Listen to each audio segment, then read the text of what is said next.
Hello বন্ধুরা, দেখো শীত এসেছে মানে হচ্ছে জয়নগরের মোয়া খাবো না, এটা তো হতে পারে না, তাই না? তাই মৌরিগ্রাম নেমেই লেফট সাইডে অর্থাৎ ডান দিকে টোটো স্ট্যান্ডের কাছাকাছি দেখো এই মোয়া তৈরি হয়। তা এইখানে হচ্ছে দেখো মোয়াটা তৈরি হচ্ছে। এইখানে যে মোয়া যিনি তৈরি করেন, যিনি মালিক, সেই মালিকের সঙ্গে একটু কথা বলি। আচ্ছা কাকু, বলুন আপনার কত বছরের অভিজ্ঞতা আছে এই মোয়ার? আচ্ছা, 47-48 বছর করছেন। 65। আচ্ছা, এই আপনার মাল মেটেরিয়ালস কোত্থেকে আসে? সব জয়নগর থেকে আসে। হ্যাঁ, আচ্ছা আচ্ছা আচ্ছা, আচ্ছা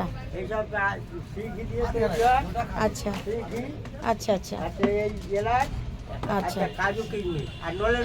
আচ্ছা, এই দিয়ে হয় তবে ভালো কোয়ালিটির খই। আচ্ছা ওইটা খইটা আসল।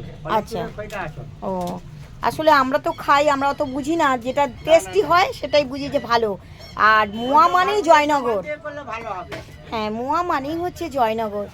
যাক, আমাদের বাড়ি তো ওখানে। আচ্ছা আচ্ছা, আমরা এখানে থাকি খালি। ও আচ্ছা, আমাদের বাড়ি তো ওইদিকের লোক না হলে এগুলো করতে পারবে না। আচ্ছা, এত খাটতে পারবে না।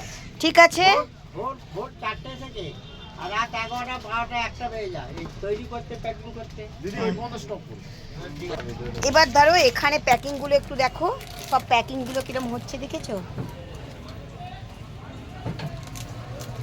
প্রচুর সাপ্লাই হয়। তোমরা যদি আন্দুল মৌরির কাছাকাছি থাকো, এখানে এসে দেখতে পারো।